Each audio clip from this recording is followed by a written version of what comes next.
Today we're going to be talking about how to mount native air plants. So during the last hurricane, a lot of air plants fell down in my neighborhood and I was able to mount them, and I wanted to make sure that I had all of the technique properly for my kind of mounting situation. So I have heard and seen in other places where if you have a lot of vines on your trees, you can just wedge the air plant into where the vine is putting pressure on the trees. But you know, I live in a subdivision, and so the people before me didn't let vines grow up the trees. So in my case, that's not possible. You can also mount air plants on blocks of wood and then hang them from things. And for me, I wanted to contribute to the general ecology of the area, and having air plants in the air in trees means that when they bloom, the seeds disperse and go into other trees, and then the different species can propagate themselves. So without further ado, I will transition into the video that I kind of recorded. I hope you guys enjoy it. I'll just be here, so if you have any questions, drop them in the chat. I didn't go anywhere, and I will address them when we get back.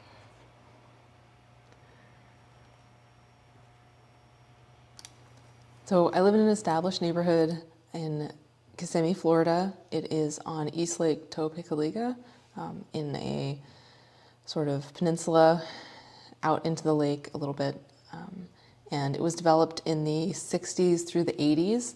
So there are a number of old live oaks, but those numbers are decreasing. So I took some footage out in my neighborhood yesterday, sort of demonstrating where the air plants might come from, these older trees with good populations of air plants, and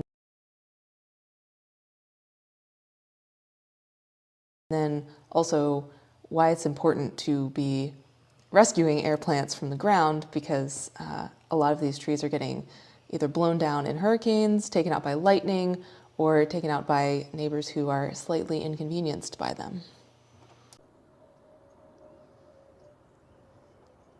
So it's a pretty broad, sunny stretch, and it used to be shaded by this tree, which died during the 2004 hurricanes and was removed.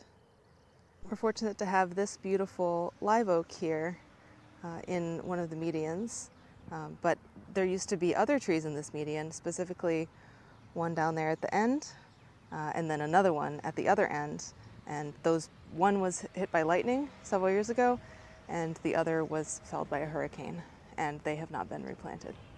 So these neighbors are wonderful. They're on my regular walking route, and they have a bunch of gorgeous air plants in this old live oak tree. There's some here, there's some there, and so after Ian, they fell right there next to the electrical, and I knocked on their door, and the wife answered, and I let her know that she had endangered air plants and that I would come back and show them how to mount them, and they agreed.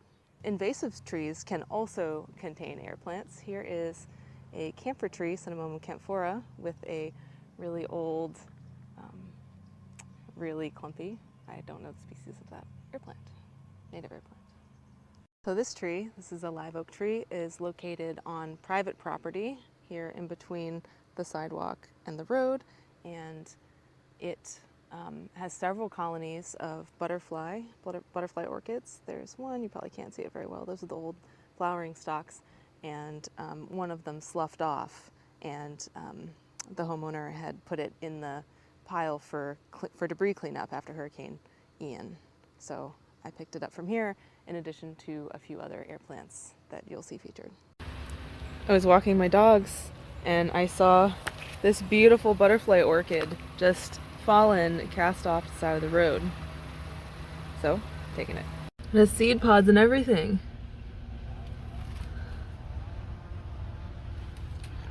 Healthy roots. It's like a whole branch fell off.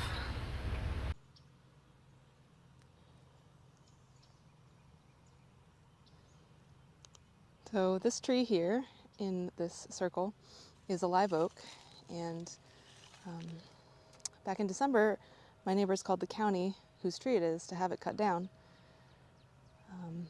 It's on county property and it's not a private tree, and you can see they got to a branch there that branch, before my wife and I came out and told them we were going to chain ourselves to it in order to prevent it from being taken down.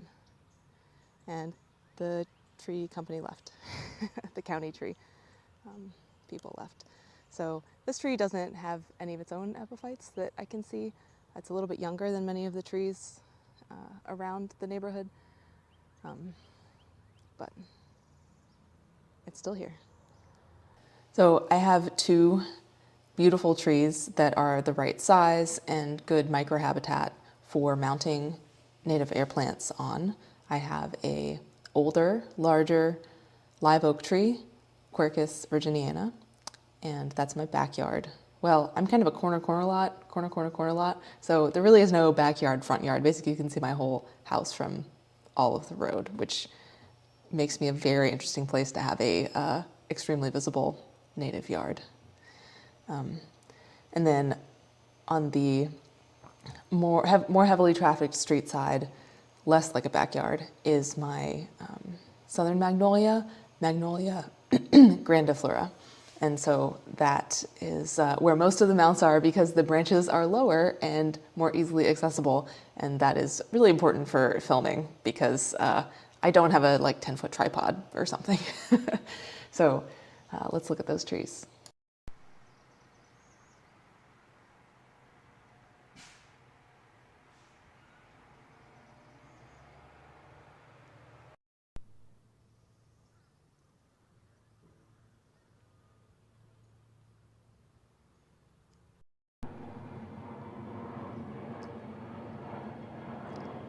So here's a successful mount of a moderately aged individual. It was on a stick. A little bit hard to see because I don't have any supplemental lighting, but basically there is a stick here. There's a stick in here that goes all the way up to the top of the bromeliad back here. And so I didn't have to glue any of the roots. I only glued the stick. And then I attached it with this twine to the tree so that it had time to set. So let's cut the twine so that it looks nicer.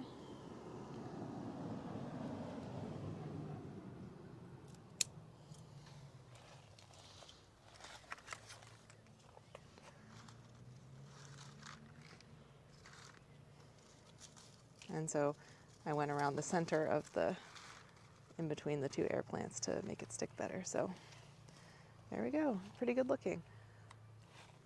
I would say I didn't quite orient it completely correctly. I mean, it's pretty close, but it's a little bit too far. It's a little bit tilted this way, where it would be best if it was completely vertical. So I probably could have set the stick, maybe attached another stick to it so that it was sitting further, so the bottom of the plant was sitting further this way, so that the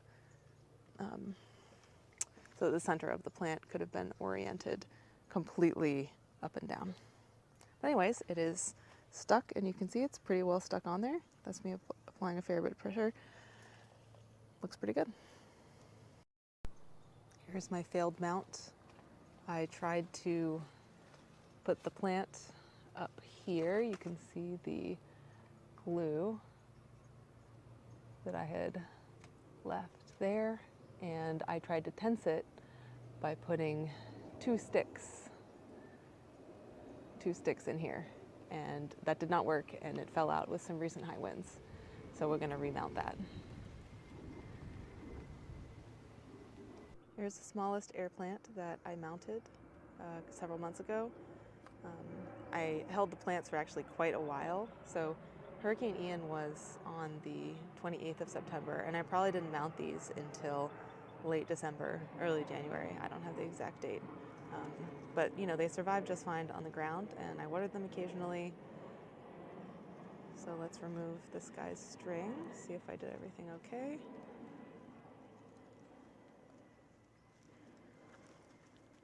Okay, looks good. So this one just had a bit of detritus. That might be a little bit hard to see, but basically there was some detritus, wood remainders and roots. So I did have to glue kind of close to the, sort of close to the base of the plant and close to the roots. So hopefully it's able to make new roots, and I didn't cut those off. Obviously it's green and looking fairly healthy, so I'll keep an eye on its health and well-being for the next couple months and check for new roots. Here's a fairly large one that I already cut off the strings for, and this one was another strong root situation, so I put the liquid nails on the remainder of a stick. This one I had to destroy a lot of the stick in order to make it fit with this branch here. And we'll talk placement later about how you decide where to place plants. But you can see there's a lot of roots coming out down there, and hopefully we'll start to see some new root growth here pretty soon.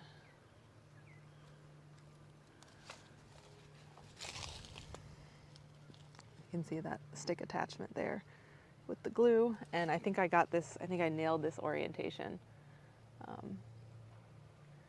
It looks pretty good up and down, so I'm really happy with how this came out. And it looks good on the branch.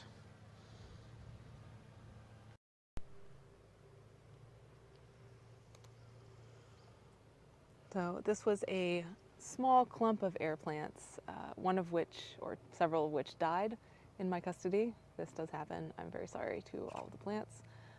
One is still living.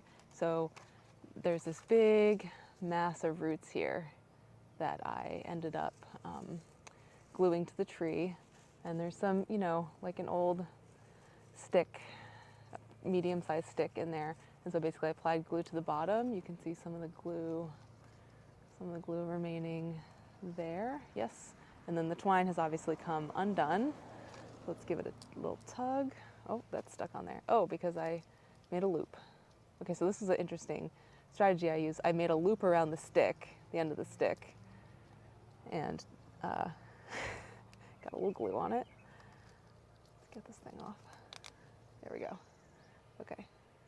So I made a loop and tied it around the end of the stick, and then did the same thing on the other side, which has since come undone. But the plant was able to stick successfully, and hopefully we'll see some new root growth. So here's a mid-branch mount. This one, generous amounts of glue. Let's get that zoomed in. Okay, so you can see generous amounts of glue. There's a stick involved here, and I did the twine around both ends of the stick. And then if you look, I did my best to orient the plant vertically up and down, and it seems to be doing quite well. No evidence of new root growth. Let's see if I can get that zoomed in for you guys. I don't see anything. So here we have a mid-branch. Let me show you the context here. So I had to use a ladder to get this one up here. That's, I would say, maybe 7 feet off the ground. And it looks like it's doing pretty well. It gets plenty of sun, plenty of water. Tied in there, so we still have the twine involved, so let's cut that off. So here's the finished product. Looks pretty good. So this one is, I don't know, maybe about 5'10". That's my height, and it's about at my head height. It is on top of the branch. Interesting. That was an interesting orientation. Pretty difficult to get it to sit there. Hopefully we'll have one that is that kind of way. But yeah, so it came with very little detritus and root, very few roots. So I ended up putting the base there gluing the base to the tree pretty much. So I'm hoping that I didn't damage any important bits. And there's how it looks from the other side. And here it is without the twine, looking very nice. So this is another one that's maybe a bit over my height, maybe 6'2" or so. This was originally 2 plants, but I didn't water them very extensively after I put them in, and so this one did kick the bucket, unfortunately. This was mounted on a small stick. I mean, it was attached to a small stick, so I glued the stick to this branch here.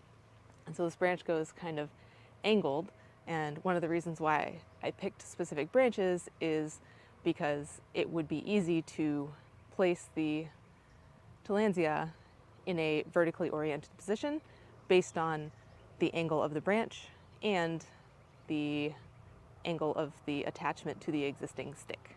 So basically, they're oriented approximately how they were when they were, before they fell off the tree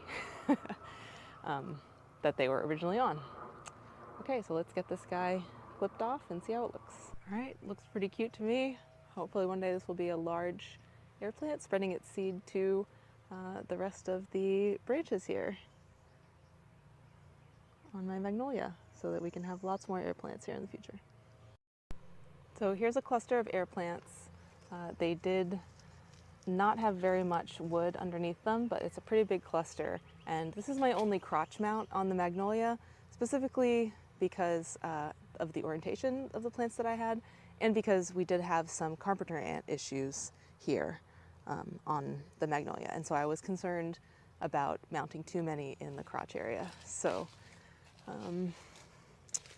you can see this is the other side, plenty of little air plants here, and they seem to be doing fine. And this one, the nice thing about crotch mounts, if you can get them, is they don't require to be tied. So as long as you place them properly and you have plenty of liquid nails or other attachment, they are, oriented, seated in where the gravity is applying pressure to the tree. I talked about carpenter ants, and there was just one. So I'm still concerned about that. I certainly don't want any carpenter ants eating the air plants that I've rescued. Okay, so this is the branch that makes that crotch, and I've attached 2 air plants here. Now these had a stick, obviously. Oh, let's get this in focus. Okay, so these were attached with the stick, and I glued the stick onto the tree. Now, as you can probably see, I did not quite get the orientation right. Oops, as you cannot see because you're not in focus.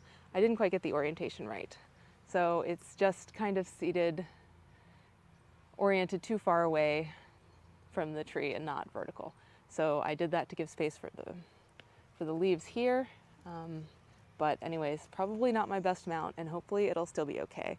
Obviously, mounting the plants in such a way that does not make them vertical, especially the ones that have the fleshy insides that tend to have the cups that hold water, means that the cup will be tilted and will be less likely to hold the water,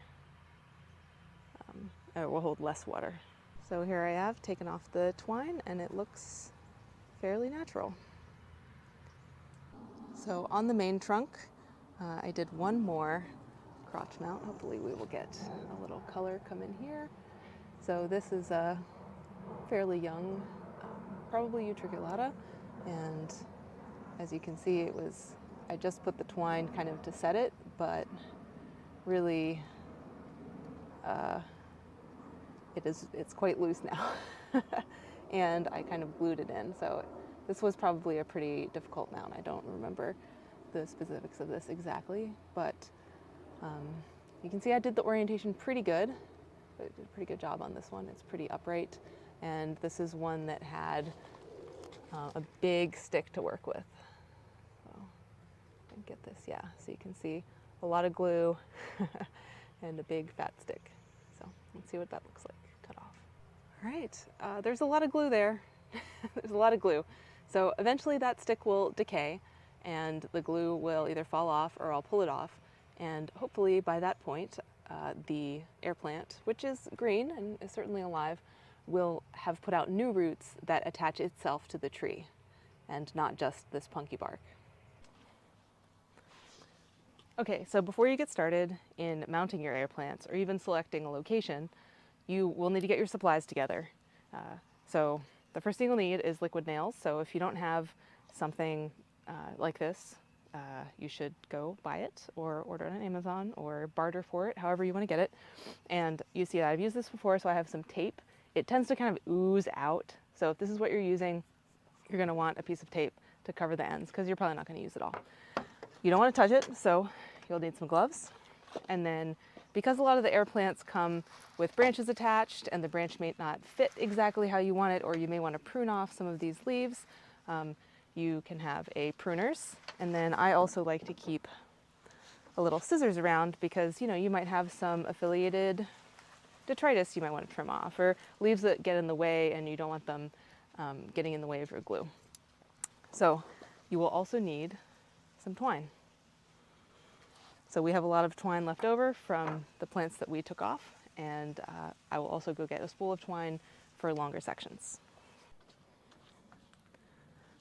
Okay, so I got my twine. Now let's start from the smallest air plant to the largest. So here we have this Prolia utriculata on a gardenia, and there's a lot of branches here, so we're not going to mount this whole thing. It is pretty firmly attached to the branch, as you can see. I hope that's focusing. So what I'm going to do is I'm going to clip off this extra. It'd be really nice to have some trimmers right here.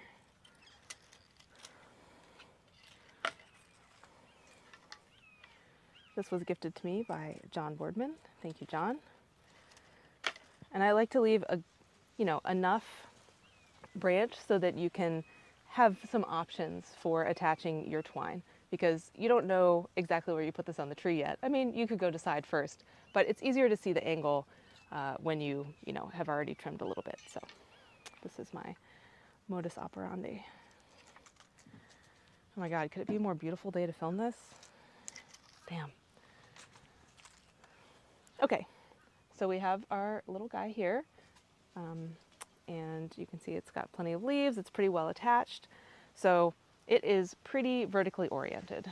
So let's try and mount this somewhere in the magnolia, just because it's much more accessible. And I don't have to get on a ladder and figure out how to film on a ladder. Okay, so I'm just out here looking for a branch that kind of matches where the stick can sit against the branch. And then I can put most of the glue on the stick, and then it also has some space to grow. Okay, so what we're gonna do, we're gonna put on some gloves.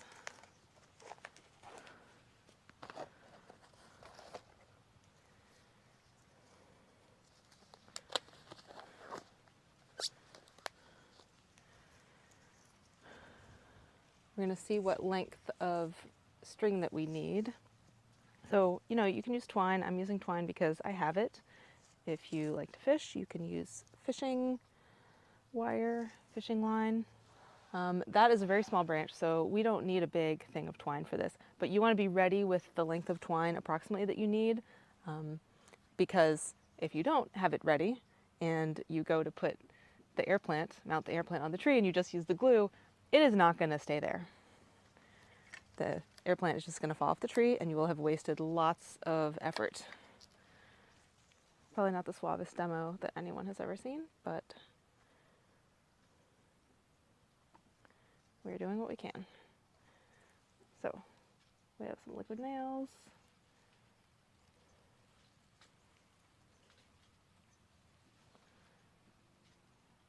We're just getting it along here, along the attachment point. And I forgot about the part where you should bring paper towels because it's really messy. So I forgot to hit record on recording this, but basically I got it mounted.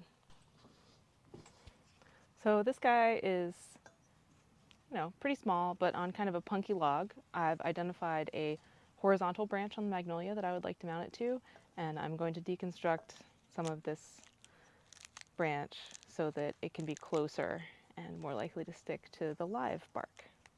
So let's get started.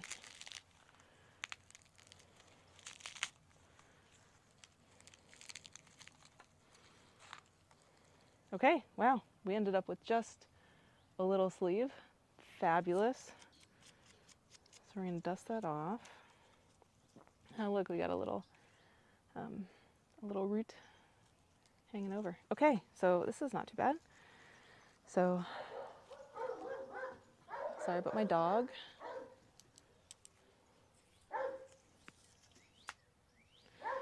So I'm gonna need a pretty long one.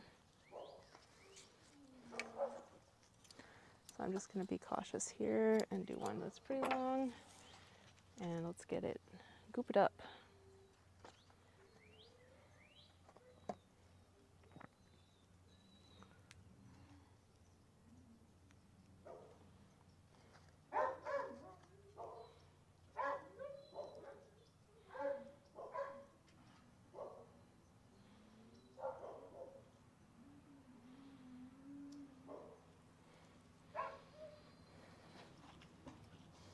So you guys are gonna have to trust me that I just did these mounts. It's pretty hard to film and do this at the same time.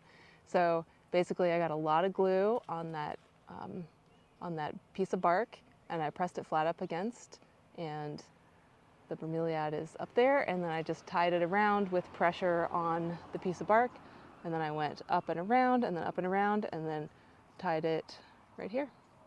And it's mounted, and it looks pretty secure. Okay, so this one may be a little bit more difficult just because there's not a big stick, there's these two small sticks. So in order to prevent too much glue adhering to the plant, I'm going to trim off a little bit of the leaves here. Those are the dead leaves.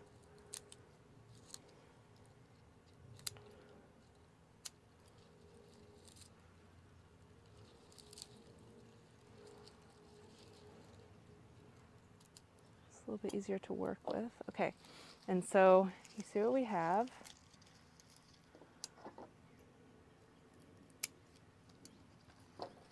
Is we have some little pups here, and we have lots of new roots. So this one is doing really well, and we definitely want to make sure it continues to do that. So I'm going to target my glue for along here.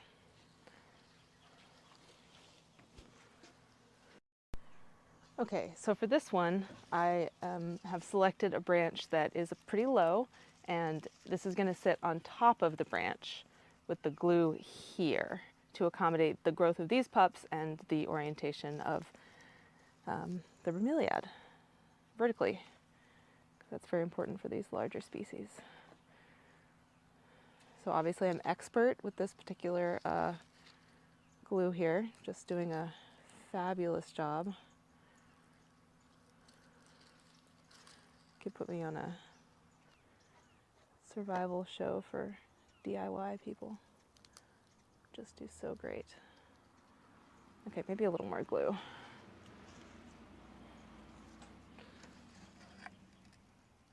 I'm sure there are like 5 better ways to do this, but this has worked for me, so keep on keeping on.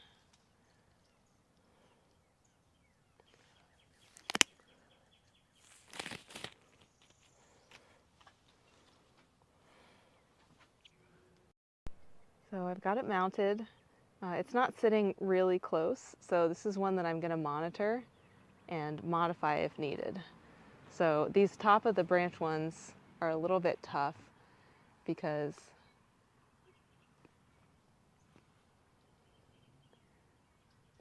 it's hard to put pressure on them appropriately so that they sit right.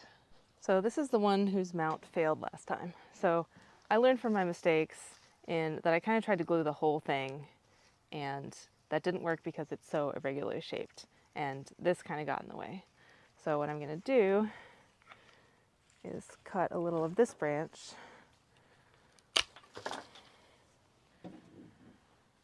so it's not in the way. And basically it's going to get mounted with the glue here and then the branch here. So, all right, I'm going to be totally honest. This one is probably going to fall off again.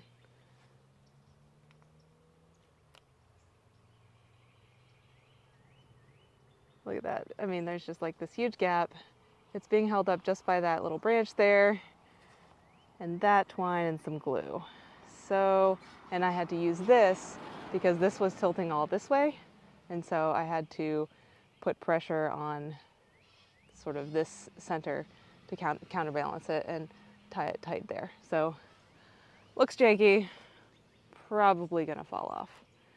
Okay, so we're gonna skip the big clump and go straight to this guy because the big clump is gonna go in the oak tree and we're gonna get on the ladder. So I don't wanna do that just yet. So we're gonna start with this guy and we're gonna do some cleanup first.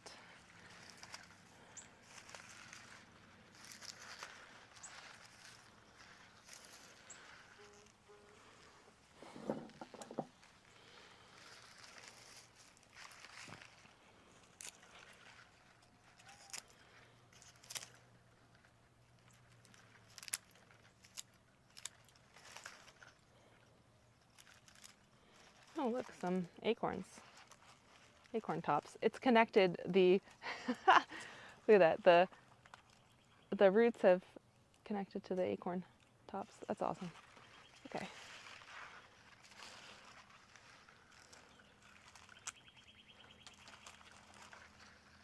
Okay, so it looks pretty good. Okay.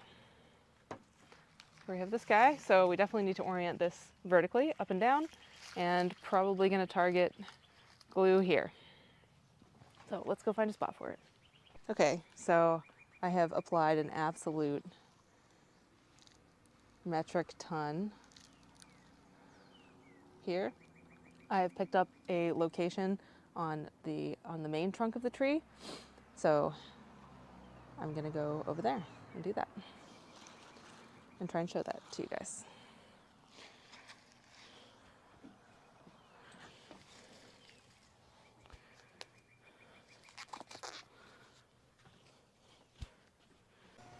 So that would have been a really cool video because I had to climb in the tree in order to get the long twine to wrap around the entire trunk, but my SD card became full and it didn't, it said it recorded it, but it ended up not recording it. So here's a photo. So basically what I'm going to do is I have this big clump here. I have a bunch of glue on it and I'm just going to set it in the crack up there.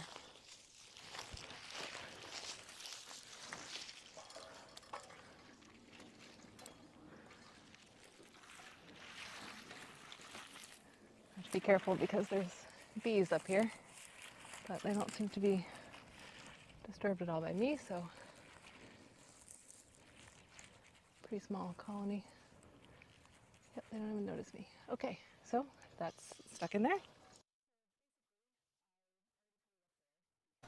So I'm only showing you the last take of the butterfly orchid because it was pretty scary and it's a long process. So here, I got it up there. That's the important part, and I didn't fall off the ladder.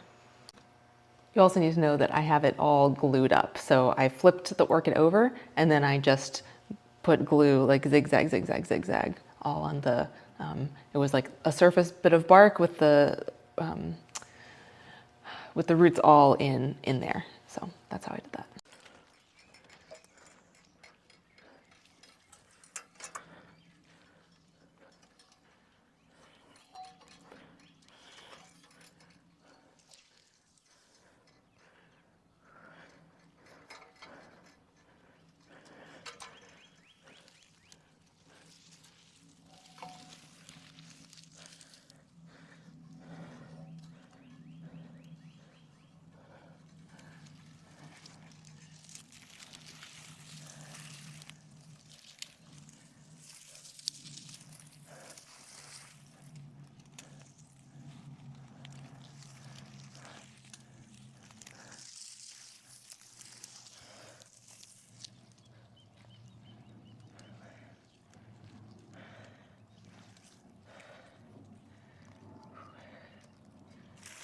Okay, I might be like slightly afraid of heights.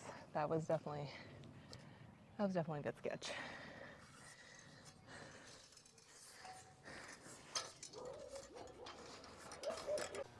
And here's what it looks like this morning after mounting on the side that I put the ladder on, and then on the other side. And then I also, a few of the orchids fell off, and so I wedged them into the tree, into the bark with a little bit of glue. Oh, there we are. All right, I'm back. We're back. So I just want to reemphasize, because I didn't before we started, to not take plants from the wild. You're only rescuing plants that would only be put in the compost or put in people's lawn bags for pickup, or if they've fallen off of your own trees. Do not take these plants out of natural areas. Even if they're on the ground, air plants can live on the ground in natural areas. One, it's illegal, and two, it's unethical.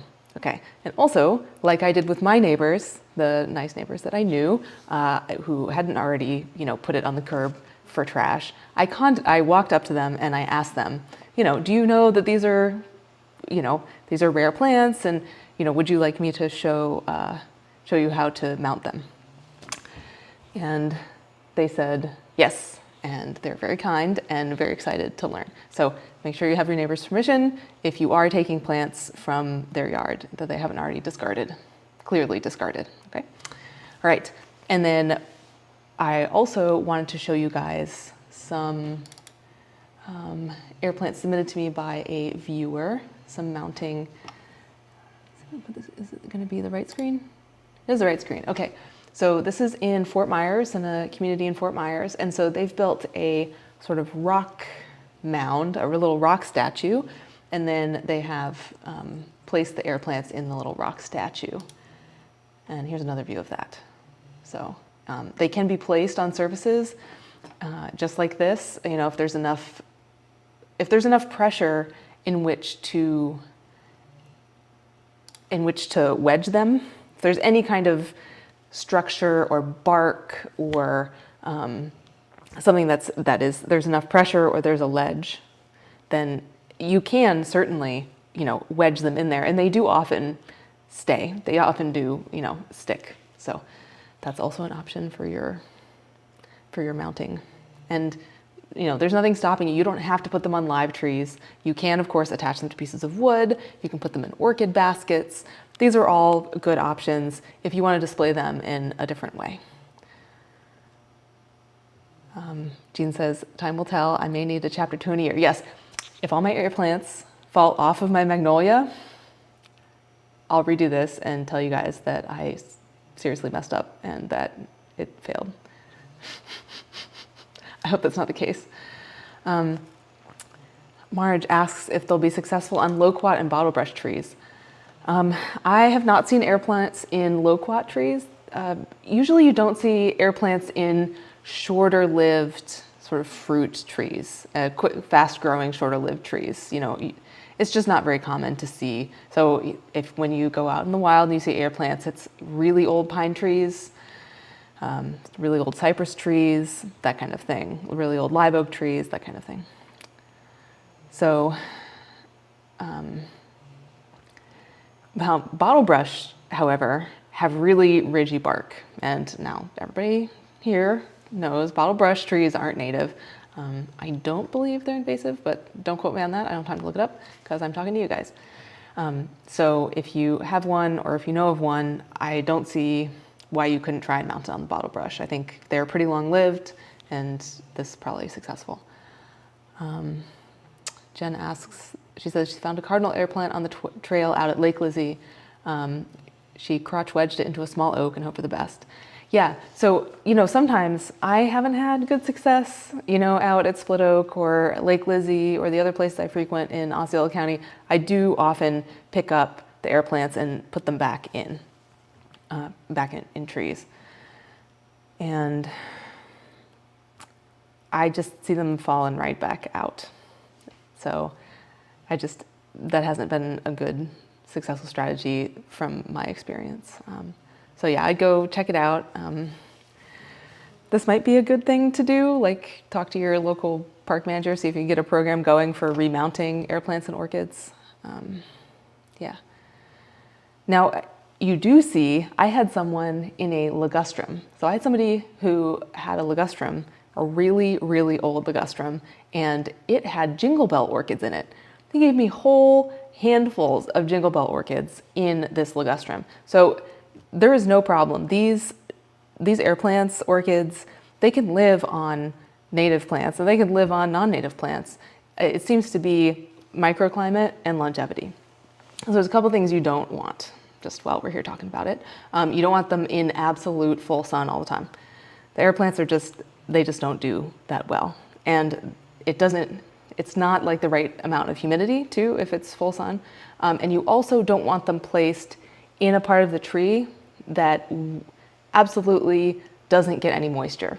So it may be helpful if you do have a bunch of air plants. Now, so it was 3 months. So September, it was Ian, right? So Ian hit in September, and I didn't mount these air plants until December, January. So they lived just fine. I hosed them down every once in a while. They were in like 60% shade, and they did just fine. So if you don't know where would be a good place to mount them, don't just guess and stick them up there. You can watch the tree. So just every time it rains, go have a look at the tree. Oh yeah. Oh, the bark is definitely wet. Oh, it rained for 30 minutes and all of the tree is wet and this part isn't. Well, even if there's a space for them, right? Like there's no resurrection firm or something like that, that's not a good place to put the air plant because it's not going to get water unless you water it yourself. So, all right. I think I covered everything that I wanted to cover. I did want to point out that you can, rescue and mount ball moss if you want to, right? So I didn't have any ball moss or Spanish moss or anything. There's nothing wrong with those, but you probably don't need to use glue. Or you could just use a little bit of glue for the ball moss. And they're just really common. So I'm not going to diss on something that's really common. I think ball moss is absolutely magical and it should be everywhere and people should stop hating it. So I didn't cover those or, air plants that look like that. But, Melon just emailed me a cool display from Columbia Botanical Gardens. Do you guys want to see it? I will show it to you.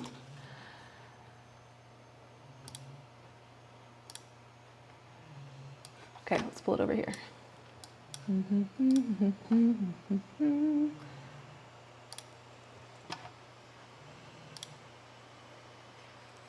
So that looks like a bunch of air plants in pots and on the ground. That's really cool. Thanks, Melanie.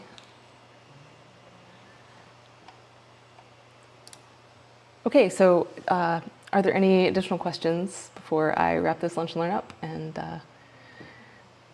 go water some of my plants? Actually, no. Probably gonna talk to my boss. Let's see.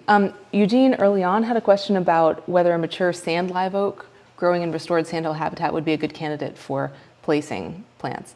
So yes, the bark does matter. You're kind of getting around it a little bit by putting glue, but of course the glue will disintegrate at some point. It might be 10 years, but the glue and the stick that the air plant was originally on will disintegrate at some point. And so you don't want to put it on completely smooth bark. Like a rainbow eucalyptus would be a terrible choice of mounting tree. So I think the bigger limitation for Gene's situation where it was a sand live oak in a restored sandhill habitat would be microclimate, would be is it too bright and sunny and not enough relative humidity for this air plant to thrive. So I would say when you're looking out, it's not really necessarily the species of tree, of course bark texture, and you don't want to pick something like the rainbow eucalyptus or say parts of a crepe myrtle that are just going to slough right off, right? Because bye-bye, your air plant's leaving you if you do that. So just use your judgment. All right, and I will check for, Melanie was talking about how many of them are on the trunks. Let's switch back to the right screen there. Okay, so she's talking about these on the trunks here. Nice.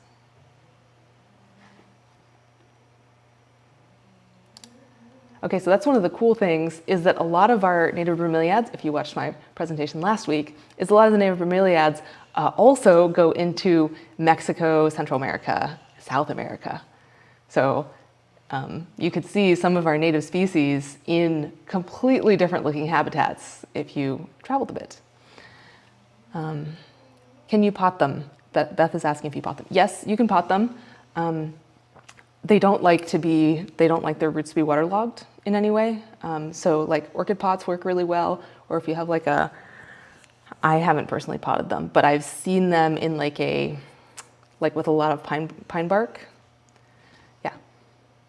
And they will live in leaf litter. So if you go out to a preserve, it's pretty common if you have like a fire shadow area, a hammock, and you have the utriculata that's fallen off the trees, it'll be like a ground cover of pretty deep leaf litter and air plants.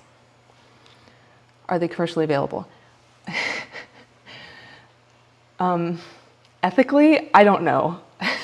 So if you've been to like a big major plant sale, you've seen air plants for sale. And some of those are like poached native air plants. So I personally can't recommend, I don't know where you could get them ethically. I know you can grow them yourself, so I'm not saying that nobody's growing them ethically and offering them for sale. I'm just not personally aware of it. So maybe someone will chime in, Cami or Emma.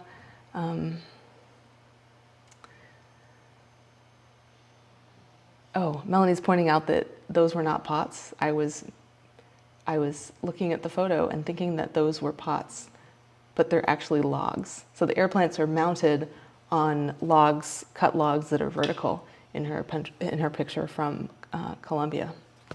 Wow. All right. It's funny how you can look at something and just be so wrong. All right, so sorry, Marge, I can't really answer your question.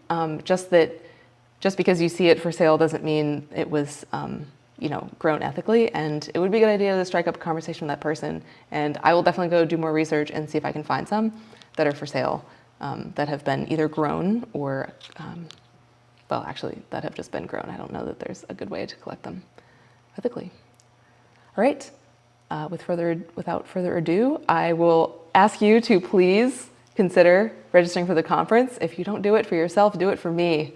It is very important for my mental health. Thank you. And also, if you're not a member of the Florida Native Plant Society, please consider becoming a member. If your membership has lapsed, you can ask me and I'll let you know. In your Lunch and Learn emails that you get every week, it tells you when your membership renews. So that's a new thing that we've implemented. So anyways, I really appreciate you all and your support for Florida Native Plant Society and for advocating on behalf of Florida Native plants and Florida Native plant communities. You'll be happy to note that next week, it is not the Valerie show, thank God. It is the Conservation Lunch and Learn. So I'll be sending out an email this afternoon to chapters. So if you're the conservation chair or you have some conservation activities going on, if you would like to come on and present, that would be great. We'll have Don Benton talking about our current activities, grants, et cetera, et cetera. And then the week after that, we're having Lydia Cooney from Fairchild Botanical Gardens. We'll be talking about their Fab 5 program. So get ready for some South Florida plants at the end of the month. Okay, I hope you guys have a wonderful weekend.